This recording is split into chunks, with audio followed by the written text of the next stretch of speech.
Hi,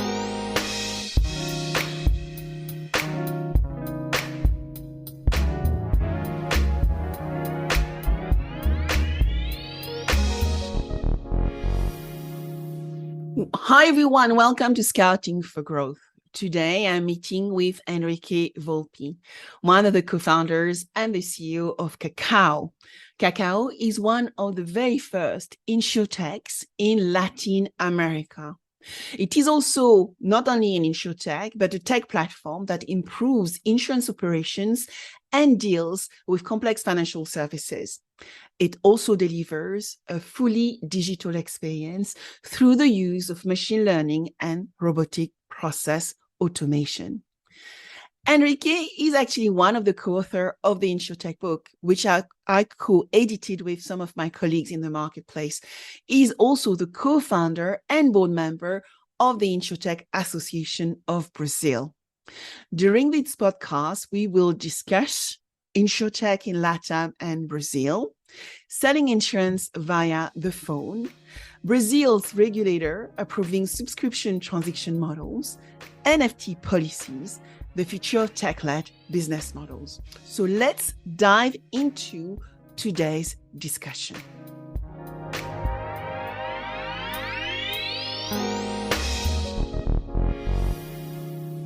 Hi, Henrique. Thank you very much for being with me today on Scouting for Growth.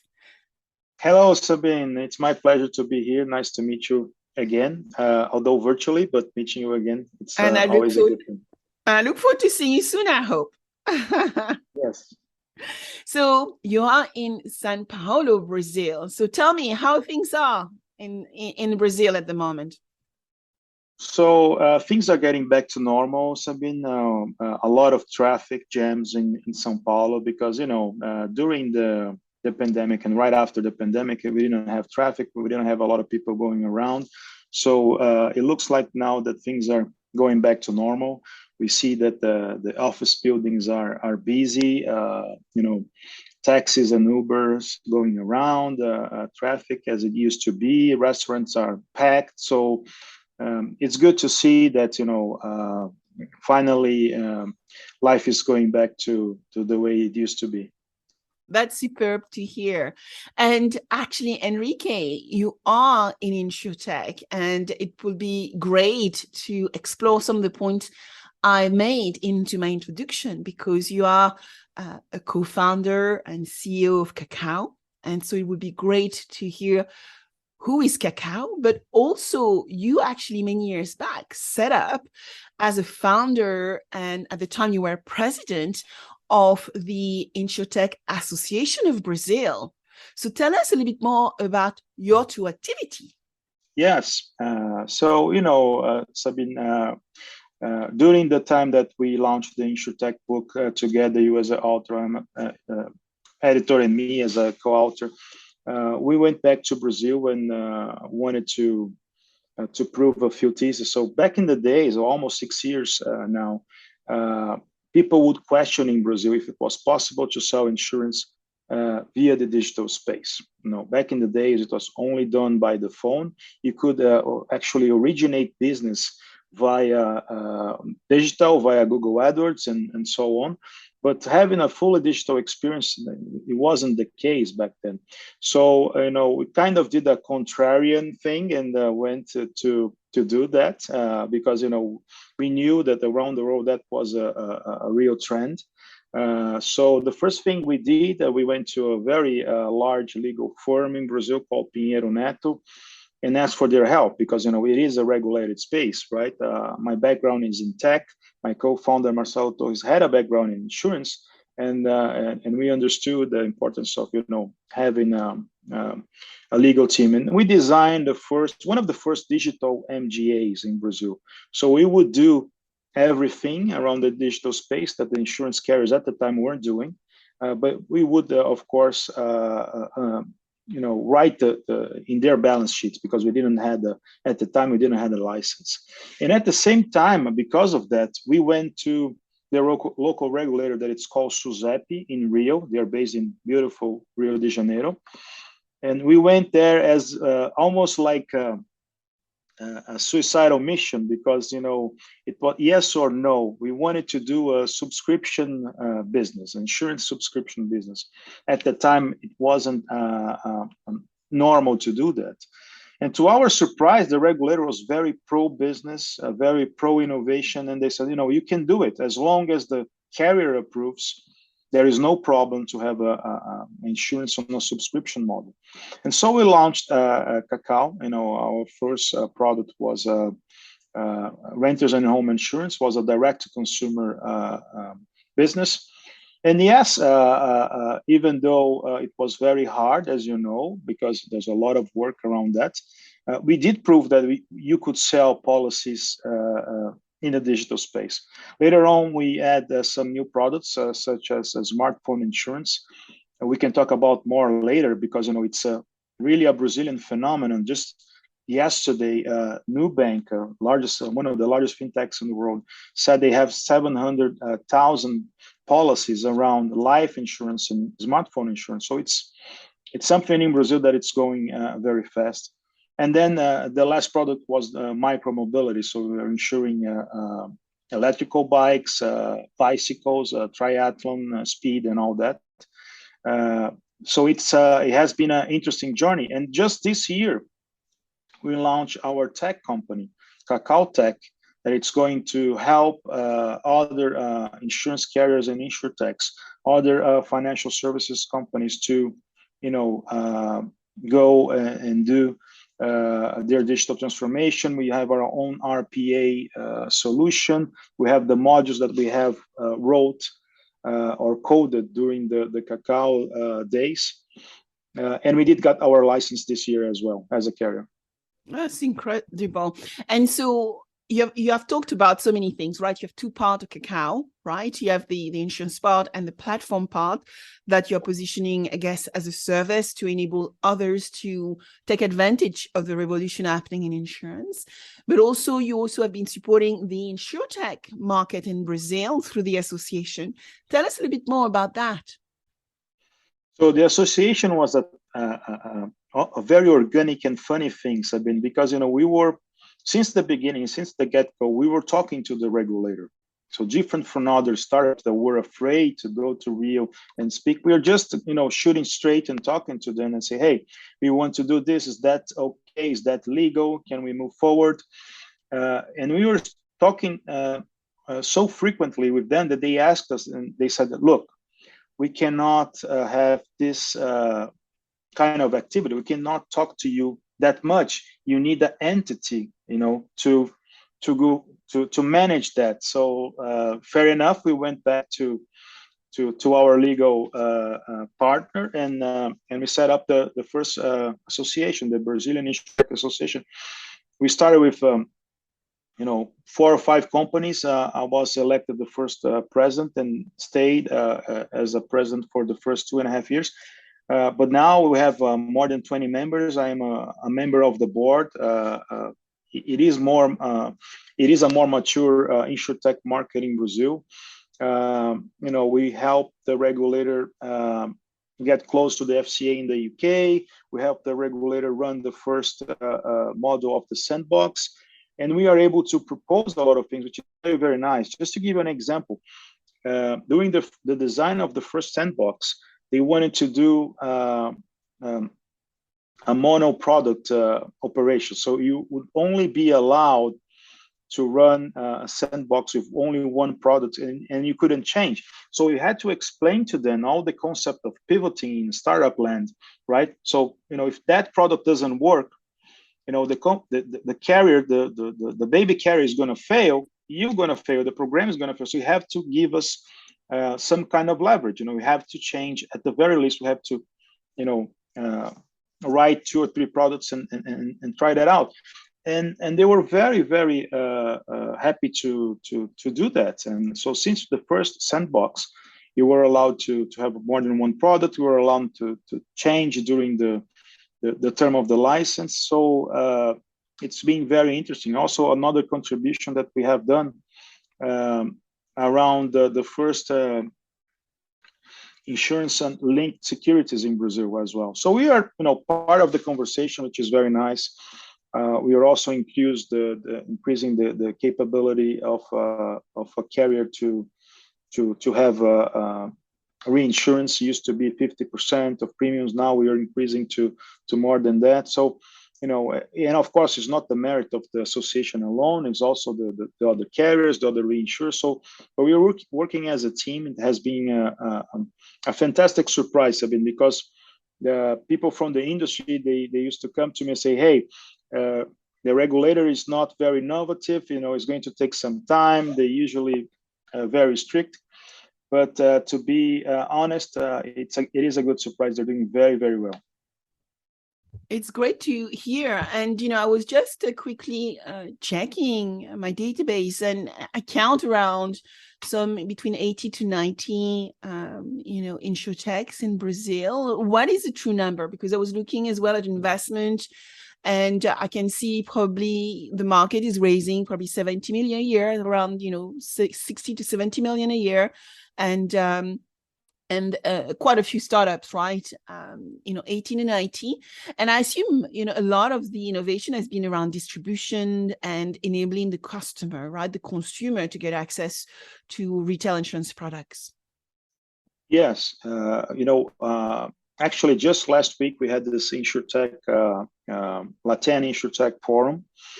And it was very interesting because I saw new faces. So going back to Nigel's point in your former other podcast, that's the great sign. Yeah. New faces, people, new kids on the block coming to us and asking questions, asking good questions, and doing things that are different. Instead of just auto insurance for a consumer, they're doing fleet insurance for B2B. So, it is becoming very interesting. The real number, it varies, Sabine, from 70, 90 to 200, because there are some companies that they call themselves InsurTech, and I don't think it's fair for us to determine if it is or if it's not. If you call yourself an InsurTech and you have tech, I think it's fair enough. So it varies a little bit, but it is increasing. I see new faces, which is very nice. I see new theses around gig economy, around a lot around embedded insurance and some commercial and corporate lines, which is very, very interesting. So in terms of funding, we had 2 great years. 2021, it's probably around $500 million if you add everything from the beginning, from the very beginning of InsurTech to last year. Things are a little bit slower right now, as it should be. It is slower around the world, but it's such a interesting opportunity that I think it's going to recover fast. So, what we are discussing within Kakau and within the association, and it is a tough time. It is a winter. It might be a crisis, but typically what's happening now, it's more volatile. So it will go back faster than we think. It's our take. Interestingly enough, when I look at the data around Latam, and I have to say, Henrique, you are my first guest from Latin America, and I look forward to welcoming others. I've been looking at Nubank and some of the innovation happening in your region. And it's fascinating to me because there's so much to learn as to how you service a younger population, but also how you actually get people to get more educated and aware of the value of insurance. So my question to you is, when you look at Latam, I guess Brazil still remains the main market, the biggest market when you look at fintech, InsurTech, followed by Mexico. So tell us a little bit more around the history around InsurTech, fintech in Latam, because I'm sure this is a question probably a lot of our listeners is trying to grapple around. And where do you see the market going into the future? As you're saying, the market is doing well, it's growing, there's interest, and probably technology is still, we are talking about NFT and metaverse now. So I'm sure there are new things going to come ahead of us in the next few years as well. Yeah, so that's a great question, Sabine, because I was involved in the beginning of fintech in Brazil as an investor. So I was, my background in tech, I was in the corporate world. I used to be in roles around started in the technical roles, then sales and product roles and so on. But in 2011, I met Brett King in Brazil. So he came all the way from New York. A very good TED speaker and author, as you know. And we had this conversation because he was telling me about M-Pesa, so the case of fintech case in Kenya. And and it really touched my heart because I think it's very similar to Brazil. And I was like, we have to do something to go to the underprivileged population of Brazil. So then I became an investor on a lending company that still going, invested now by SoftBank, and they are giving fair lending to people around Brazil, which is a very important case. And at the same time, we were discussing this with the regulators, the central bank, and the question is, when you have when you have a gap, it is a gap of protection, it is a gap of money as well. So the first thing you have to learn in financial education, especially in Brazil, but I think it's similar in Southeast Asia, as we spoke, it's similar to in Africa as well, in Latin America as a whole. But they have to learn how to make money. That's the first thing, and some people don't know.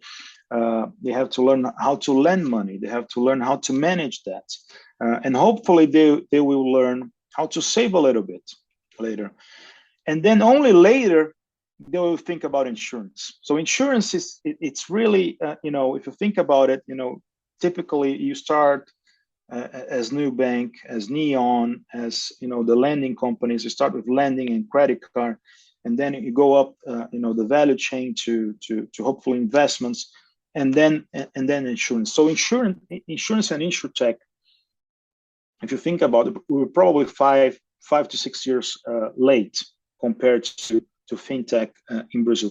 And fintech is going very strong in Brazil and Mexico, especially because of Nubank and they just recently IPO. They just showed the results yesterday, very good results in terms of cost of acquisition, cost of servicing under $1. So very good numbers for a neobank. And it was everything about giving credit for people that didn't have credit card. In terms of insurance, so we have this big challenge of education as well. Trying to convince and educate people that you should protect yourself, you should protect your device. I think the device now, smartphone insurance, it's going very well because it's something that everyone values and it's part of their lives, and it's part of their business sometimes. We have a high unemployment rate in Brazil, under 9%, but still very high.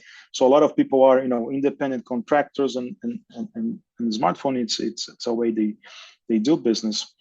Life insurance did a little bit better during the pandemic because I think everyone realized, I should think about that. What happens to my family if I pass? What happens with who is going to cover the costs of the funeral that are for some people prohibitive and so on. And in terms of future, so we have this big challenge in education. And in terms of future, we have a newer generation that only buys online. Kakau is issuing insurance policies in the NFT format for the last 2.5 months. We're licensing that to other carriers around the world. And I think the metaverse, and I agree with Nigel again, and most of the time I agree with Nigel, except from football. He follows a not very good team, but most of the time we do agree. And I think the carriers are the ones that are more equipped to manage the digital risks. If it's a digital property, if it's digital art, NFT, if it's a digital currency, if you are a digital broker. Although we did had some meetings with people from the Lloyd's of London And the adjusters, some of the friends that do this job, they say, we don't really can price digital risk or cyber risk yet the way you want it, but that's natural. It's a newer risk, it's an emerging risk, so it's going to get some time. But even though they're very critic and they think they cannot price at their best, still I think the best shot to price digital risk would be around carriers, reinsurance, and InsurTechs that are part of the business. So I think there's going to be a lot of business around that. I am particularly very interested in the ramifications of cyber, and I think that another trend it's services. Some of the big carriers in Brazil are already setting up services companies that basically is going to prevent risks from happening, especially around commercial lines. Can I analyze your logistic chain and see what are the risks? And I will charge you for that. So it's not premium. So I was speaking to the CFO of a very large Japanese carrier here in Brazil, and suddenly he realizes, if I have a services company, I don't have to make reserves, capital reserves, and say, yeah, it's perfect, right? It's better. So I think in the future, the carriers, they're going to have a very solid services business with many ramifications around digital, cyber, logistics, transport, credit for surety, for example, and a carrier as well. So the traditional business and the services business. Yeah, I agree with you, and I'm seeing it as well emerge. And then, when you think about the data, which is already available from the carrier business to actually help the service business to assess risk better, right? It's around building risk mitigation services for their client base. Would be amazing. Partly when you look at sustainability and even helping big companies to make change as to how they move from fossil fuel to renewable energy, which I guess I coin transition economy, the transition risk. And so therefore, the opportunity around that, you're absolutely right, will be very services-led to enable those companies to learn how they can mitigate the risk and get more transparency, understanding how they can actually insure it more transparently and better. When you look at Kakau, actually, and your journey into insurance land, I know you come from a technology background and your co-founder come from an insurance background, and you already touched so many different areas of expertise of yours, even lens around trends of the future. What would be the lessons you would give to younger founders coming into insurance technology into our world? Because things are changing all the time, right? And there are amazing opportunity coming all the time as well. But what would be the lesson learned you could share with them, and the tips you would give them to avoid, the mistakes? Yeah. So I think that the lesson is that it's not going to be as fast as you want, right? So it's always not as fast as we wish. So it's going to take time. So you have to be patient. You have to be resilient. You're going to pivot. Don't be afraid to pivot. So you're going to pivot many times around the journey. I think you have to be aggressive in terms of technology. So unfortunately, we have seen around the world, and I don't know, you probably checked that too. So there are many companies that don't really have a good tech stack, right?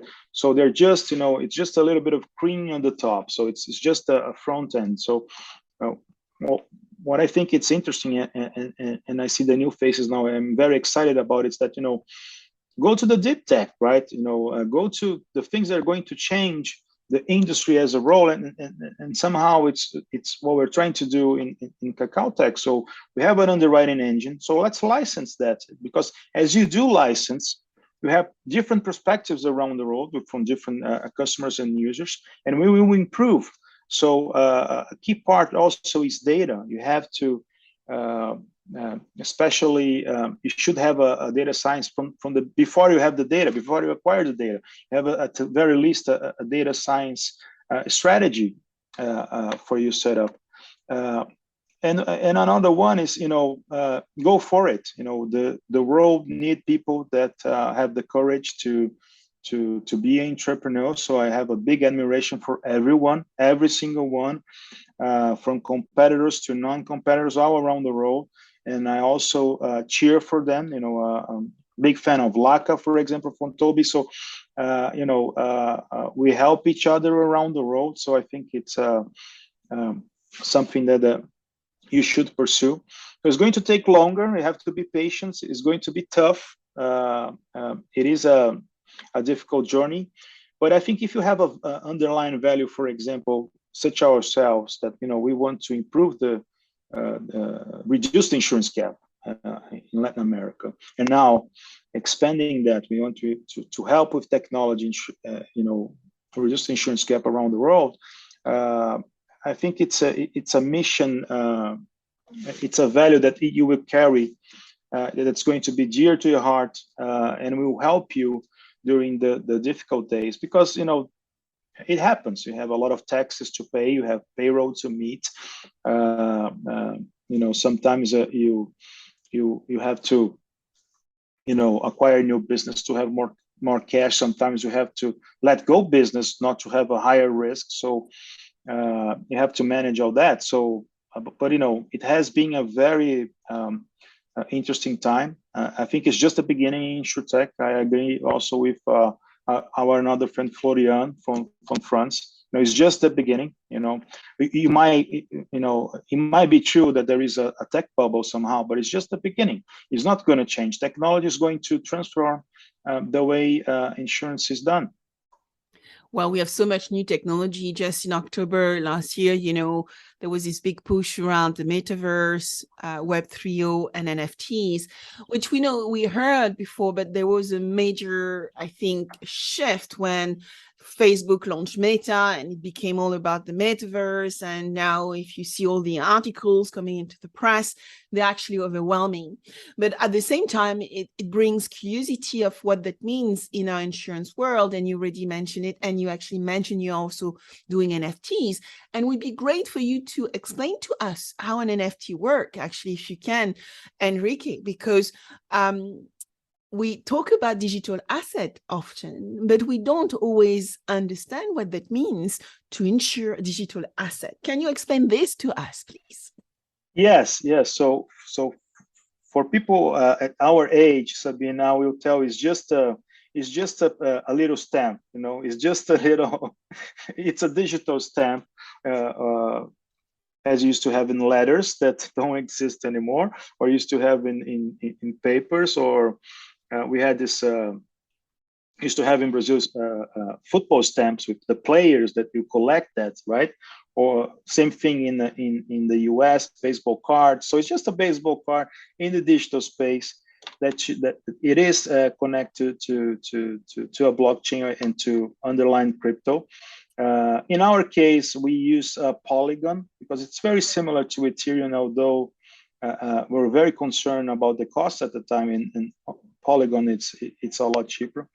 So what we're doing, we have an image of Anna, which is our chatbot and our persona for customer assistance that we developed in the beginning of Kakau.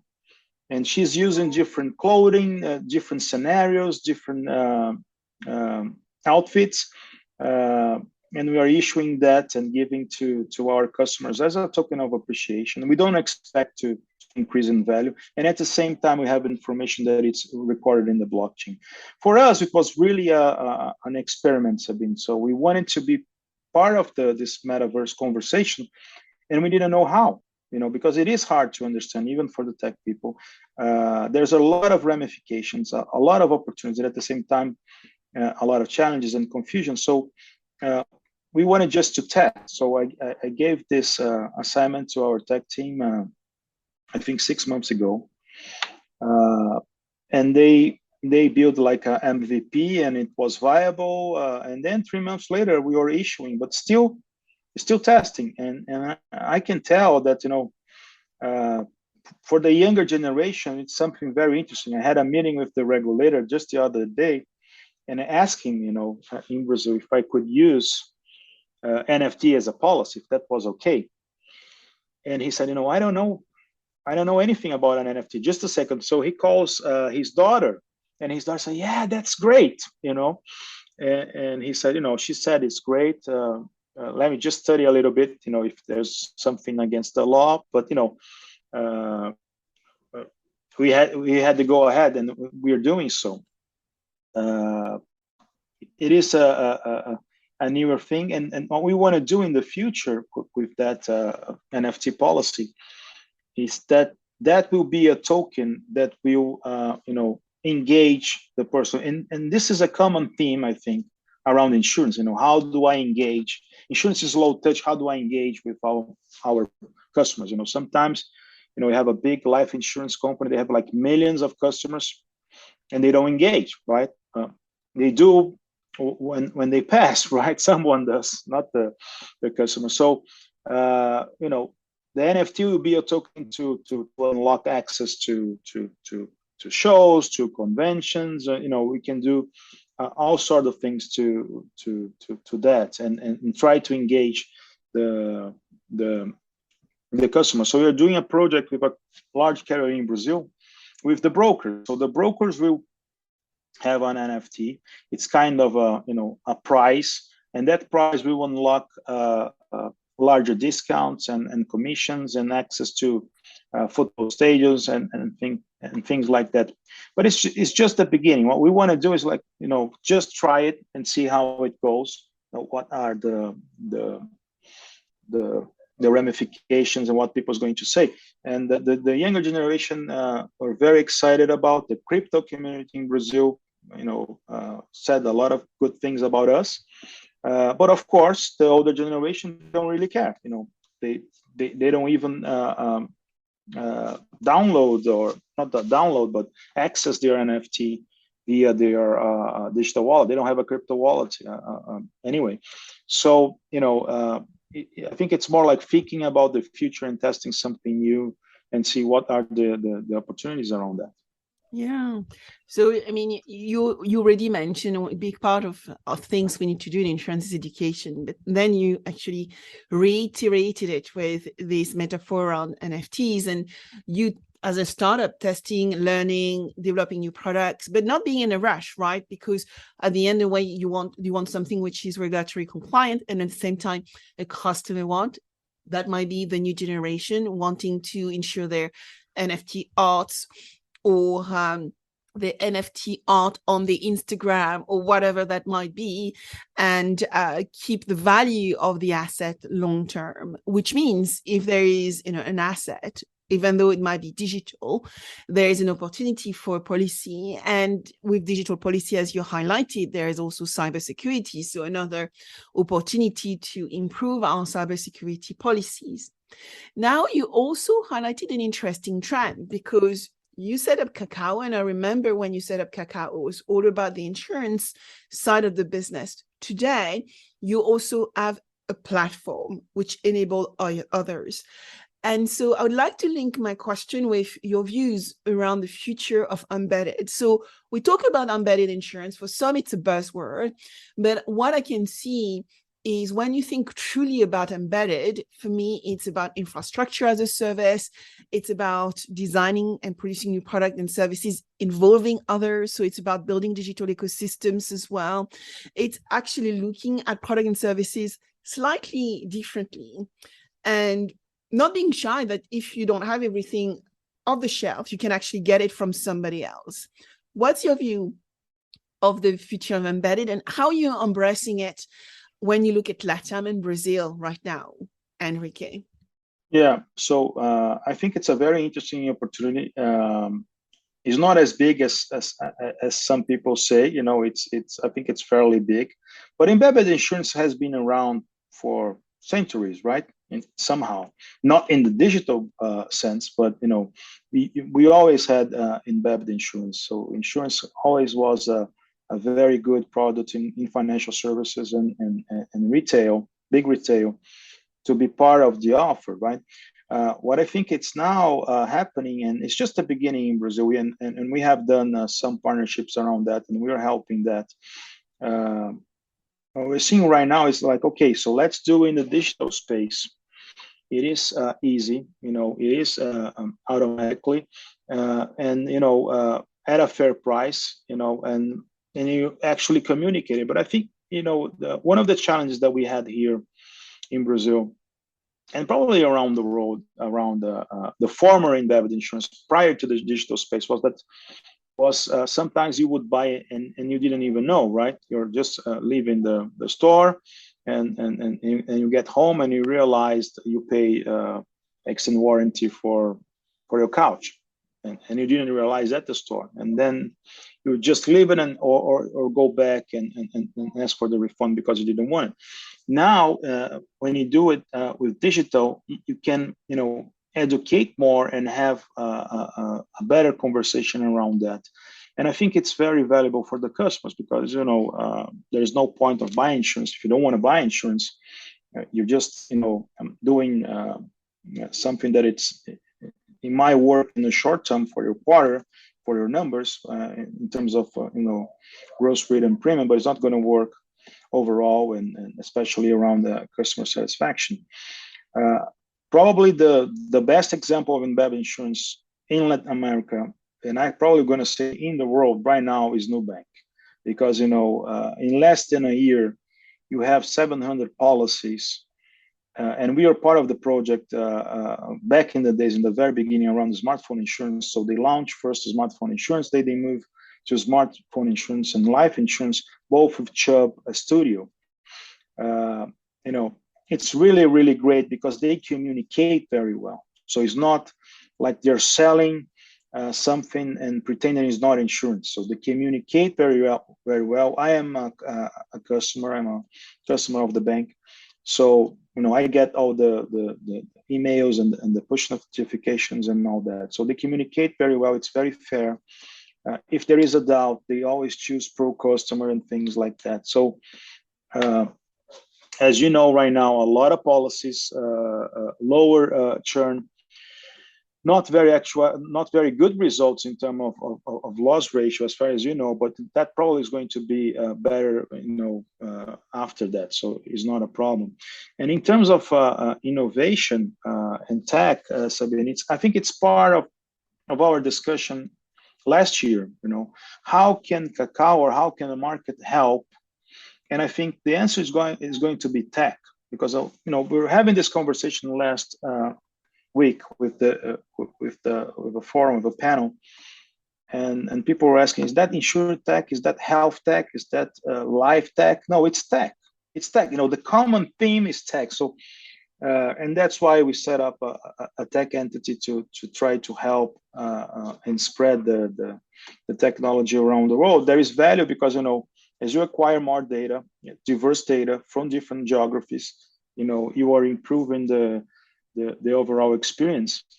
And what we're telling especially the carriers and big brokers, what we're telling them is, you don't have to worry about the tech. We have a SaaS offer. You need to have a very strong contract with SLAs. If you don't meet the SLAs, you don't pay or you just fire me. But you don't have to, to worry about the business requirement becoming an IT requirement, and then the IT requirement becoming code. That's challenging because now everything is like this. You're going to code everything, so you might as well become a tech company or have tech partners. So and somehow I agree with Matteo Carboni. He says that every insurance carrier is going to be an InsurTech. I think that every company is going to be a tech company, right? But in the beginning, you might need some help, and I think partnerships are going to occur around the big players like Google, Amazon, and IBM, and Microsoft, Azure, and the others. Yes, and every business definitely will become a tech business, and partly insurers. And I feel always really encouraged and inspired when I work with incumbents, right? Established players who actually recognize themselves that they are going to become or are becoming more tech-led, and recognizing the balance between services. So technology they are going to acquire from others to enable them to produce and launch new products and services much faster, and things that they need from the core. You mentioned Eubank, and I thought, I don't know whether you listened to the podcast I had with Andrew Collins from Bulltech. I mean, this is a really interesting podcast because we're chatting about, them building the first insurance exchange, the largest one around the globe. And today, Andrew was saying to me that they are actually passing through their platform over $44 billion in terms of quoted premium annually. So not insignificant. And their whole proposition is an embedded proposition. So more to be seen, I think, on this arena. But at the same time, Henrique, what are the challenges and things we need to pay attention to when we look at the future? Because we have all this tech, right? We have all those big trends, all these disruptive trends coming at us. What are things we need to watch out for as we move to this future tech world? Yeah, I think we don't have to be drunk with the tech, right? Because this from the beginning, and we used to make fun. We used to go to events and say, okay, let's do a game here. If they say blockchain, AI, big data, and data science, at the same panel, we're going to check that and we win the game. So a lot of buzzwords, right? So we have to be careful about that. I think it's a fair point. And don't forget about the industry fundamentals. We have seen many companies, and some are public, right? That's from the IPO going down more than 90% because they didn't think about loss ratio. They didn't think about combined ratio that are the very fundamentals of the industry. And this is thanks to my co-founder being in the industry. Since the get-go, he'll come to me and say, hey, this is not e-commerce. We're not selling shoes. We're selling insurance. So it's not just a selling game. We have to underwrite. And that's why we design an underwriting engine. So we have seen many companies around the world going to ways that are not sustainable, and we know that, and they are suffering in the public or private markets. So we have to look around that.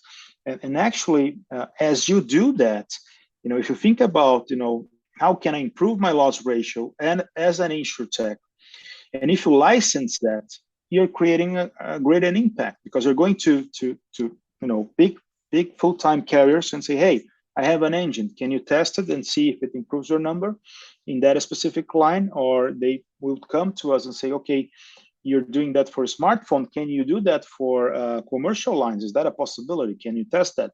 So, you're improving the ecosystem and the market as a whole. And I think that's very relevant. So you cannot forget the basic principles, going back to the basics, the loss ratio, the combined ratio, because in the beginning, it looked like it was, only about growth. Let's grow. There's a lot of money in the market, and then for financial services, insurance, and banking, we know that it's not the case. So lending is suffering, with the same problem, just giving money away, and you don't collect. If you open a stand at the city of London, giving £100, people will show up and collect the money. They were doing that. So you have to underwrite the credit as well. So I think that's the most important thing. And again, going back to tech, the tech that you are producing will have value. It's not only about growth. It's not only about design. It's not only about nice communications and logo and conversations. There's also, something under the hood. There's an engine that has to go and provide better results overall. Absolutely. And, I often call them a reinvention engine. So, which takes me to a question I have for you looking at, Latam in terms of corporate venturing. So, the role of a corporate venturist is partly to source for ventures, invest in them, but also look at the opportunity, how you fulfill the need of those startups and ventures you have in portfolio to enable them to find the customers of the future. Some corporate venturists also go into venture building. So when they can't find what they are looking for there and they see good potential in opportunity, they will build, or find help amongst the ecosystem to build what is missing out there. How does it play in Brazil? How do you interact with the corporate venture arm of the big insurance company? And you see this as a growing market in Latam? Definitely, I think so. So there's this very popular number one in auto insurance in Brazil called Porto Seguro. They just finalized an acquisition last Friday from their corporate venture arm. So the corporate venture, I think it's probably one of the most important sides of venture capital, because they understand very deeply the underlying industry that they are investing most of the time. It should be, right? So in case of Porto Seguro, they were investing in tech and tech related to insurance or InsurTechs. In the case of Banco Votorantim, they have a very good arm. It's a bank from a traditional cement company in Brazil, but it's a bank that invested in Neon. Neon, it's the second largest neobank of Brazil, rival to competitor of Nubank. So they also understand very deeply banking, and they also made a recent investment in an InsurTech around auto, that it's going to be kind of a embedded auto insurance. So they're going to pay. You're going to get the loan, and you get the insurance with the loan. So, but what I like about corporate venture is the level of understanding. It's similar to reinsurance. We still have a great relationship with reinsurers, but I think they have the understanding around finance and InsurTech. So that's very relevant, because you might be able to actually get a higher valuation and more money if you not go to corporate ventures, but they don't have a deep understanding of that market. So it might be a time bomb, a lot of money, a lot of growth, no fundamentals, and in the end, a non-sustainable business. If you don't have a sustainable business in financial services insurance, there is no value, because no one is going to acquire an insurance company running at 200% of combined ratio. No one is going to acquire a lending company with bad first payment default numbers. So you have to do it. Still early days of corporate venture in Brazil within financial services and InsurTech, but there's a lot of activity. There's this big retail company called Renner, also with a corporate venture arm from a former Oracle executive, Marie, and it's going to come up with very interesting propositions, and especially with the level of understanding that they will expedite the journey, because they are more connected to that specific business or business problem. With this world of startup, and you mentioned it yourself, this world of tech, and the tech which is moving super fast, we need ways to find funding and invest in them, partly through the VC channel, where the metrics are very much about financial returns. What I like with the corporate venture arm of a business is you still have this driver around finance. Let's just be clear, we need to drive financial return and financial performance, but you have much more strategic alignment as well with the corporate goals, objectives. So for me, it's easier to translate and actually align myself to it. But what I also see, which fascinates me, is the evolution of, let's say, the practice, where once upon a time, it was very much about investment. But more and more what we are seeing is companies understanding that they have outsourced, sourcing and understanding of problems to company like mine, also designing frameworks within the enterprise to actually accelerate their ability to industrialize and democratize the techniques of corporate venturing. But now I also see very few, actually, Henrique, some moving into venture build. And I know the venture build is the most complicated part of the equation because it's high risk, but potentially high return. And so the world we are in is evolving continuously, and it's part of what fascinates me and inspire me every day. Yeah, I think that for the build part, they should hire you and your crew, but they should hire someone, right? I agree with you. It's higher risk. higher return.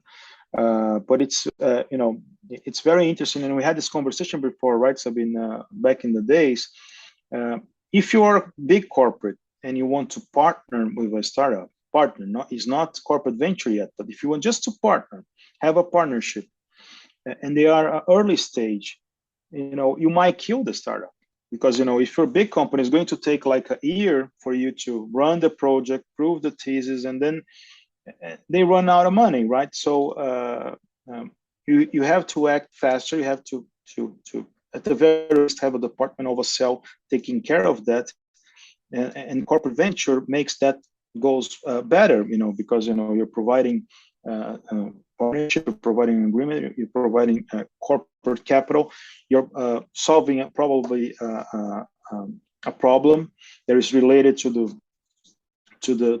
the main corporate that it's running the show. And building, you can leave that to practitioners or end entrepreneurs, right?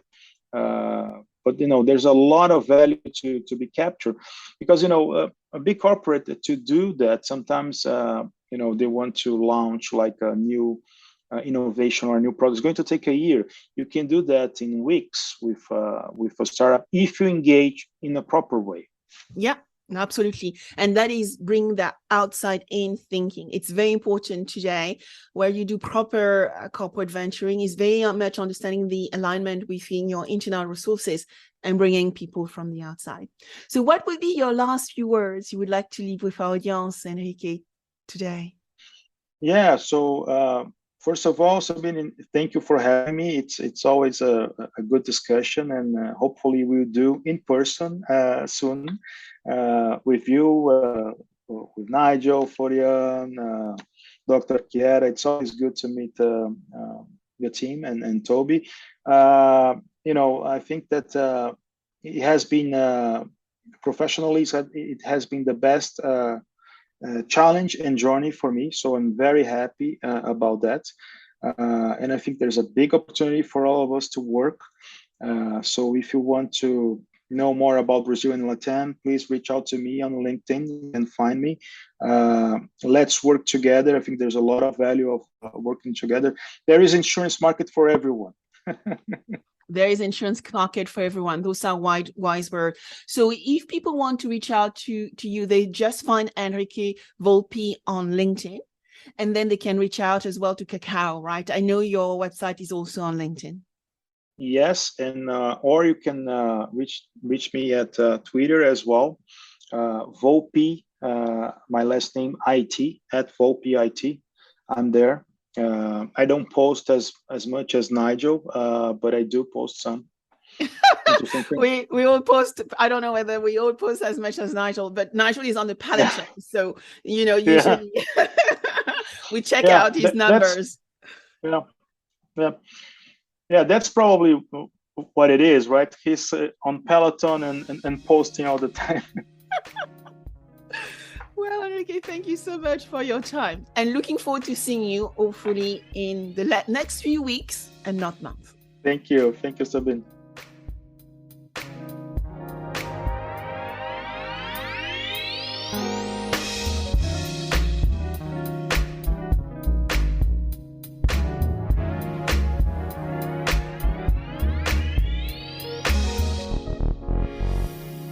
If you like this podcast, subscribe now, share with your friends, and if you enjoyed it, please give it a 5-star review. Also, if you want to cover any specific subject with me, contact me on Instagram under Sabine VdL Officials or LinkedIn under Sabine VdL. Thank you.